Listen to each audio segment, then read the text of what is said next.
Okay, so today I'm going to show you how in Google SketchUp, which is this icon right here, if you forgot, how we can make a house in it. So, well, we're not going to do the whole house right now. I'm just going to show you how to do the first couple rooms. So, formerly when we used SketchUp, I told you to do some things that I have to basically unteach you right now. So because this is a different project, that was more of a, hey, this is Google SketchUp and this is what it can do. And this is, hey, let's add science and math to use Google SketchUp for something that's actually useful. So we're going to be creating, as you know, your room designs or your house designs. So right now I grabbed the rectangle tool up here and I'm going to click and drag, which means I'm holding my finger down on the mouse button to make a rectangle. When I'm happy with that rectangle, I let it go, and you can see that the panel automatically becomes gray. By the way, you shouldn't be following along with this because this is what not to do, just so you know. You can see the dimensions down here are of the gray box I just made, and they are ridiculous. They're 9 feet, 4 and 13/16 inches, which is a very random dimension. So I want to have very specific dimensions, which are the dimensions that you already put in. So I'm going to Command Z that, and I'm going to show you how to do it correctly.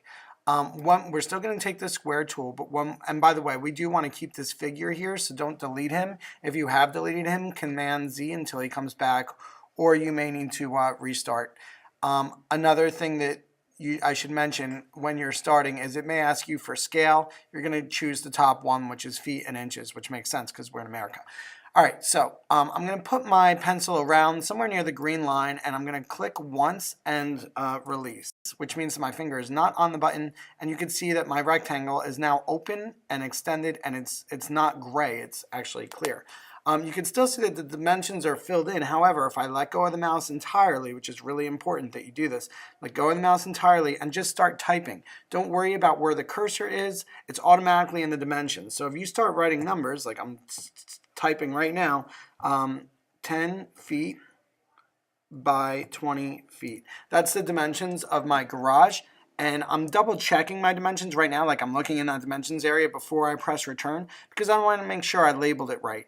Obviously the numbers are what they are, but the apostrophe after the 10 means feet to Google SketchUp, and the comma means by, and that feet after 20 also means feet, or the apostrophe after 20 also means feet. So to Google SketchUp, this reads as 10 feet by 20 feet. If I don't put in those apostrophes, it's not going to come up right because it doesn't know what measurements I'm making. Am I talking about inches? Am I talking about miles? 10 what? 10 rabbits? 10 Cheerios? It doesn't know. So you got to put in those apostrophes.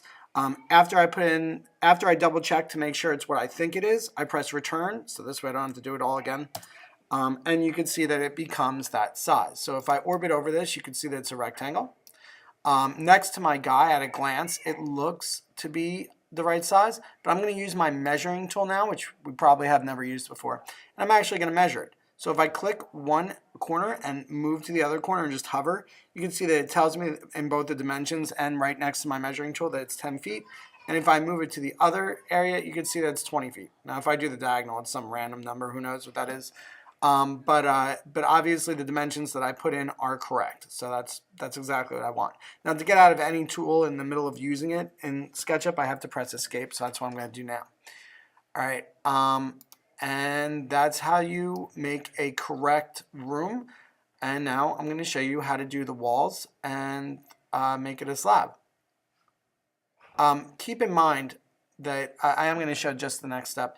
If I use the push-pull tool to push this up a little bit and then let go of the mouse and type in 6 inches, which is represented by quotes in SketchUp, so that is going to, when I press return right now, that's going to pop up to a 6-inch slab, and if I take my measuring tool, I can prove that it did.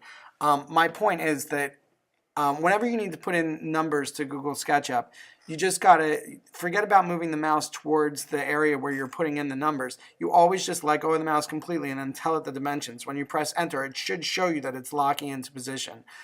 So that's the way all that works. You never have to like come over here and press delete or anything like that. You just start typing numbers and it'll know. Secondly, I currently have here a guideline. When I brought that up 6 inches, the guideline appeared. Right now the guideline's really not in the way, so I don't have to get rid of it or anything. But if I ever want to get rid of my guides, I just can go over to edit and delete guides. So that's how I do that. All right, let me show you the next step.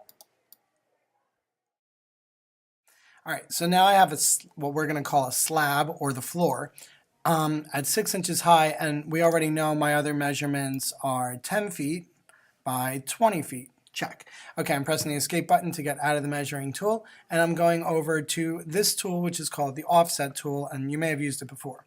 I'm going to hover on the edge and then click once. That's going to allow, and I've released the button. That's what click means. And I'm making it so I can see that that box is extendable. Now I'm releasing the mouse entirely again, and I'm going to type in 6 inches again. So check my bottom quarter for 6 inches, press return, and it locks that in. Now the reason that I did that, excuse me, is it created a 6-inch wall surrounding my room, which is what I need to create a room, is walls.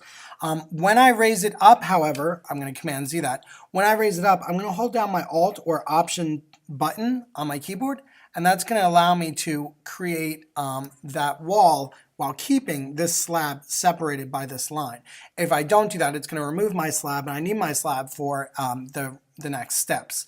However, my immediate next step is to change my wall height to 8 feet. So when I rose that up a little bit, I let go of my mouse completely. I typed in 8 apostrophe, and when I press return now, it's going to lock into 8 feet.